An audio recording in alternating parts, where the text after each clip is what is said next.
Дворы и подвалы нескольких частных домов подтопило из-за ливня в центре Гагры, в поселке Цандрипш, а также в низменных районах сел Лдза и Алагадза. Причиной стал шторм в ночь с 17 на 18 декабря. Волны достигали до 5 метров. Впоследствии вода засыпала камнями и песком выходы ливневок в море. Мы вчера буквально трактор выгнали, все почистили, углубили, но все равно нанесло. В 3 часа ночи был очень большой шторм. И в связи с этим вся ливневая система была забита. Дождь накопился, некуда было уходить в воде.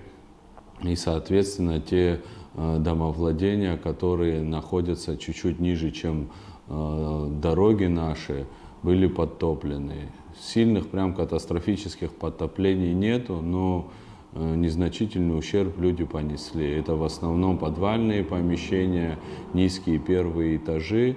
На данный момент уже практически эта проблема устранена. Службы выехали, очистили вот эти вот ливневые оголовки.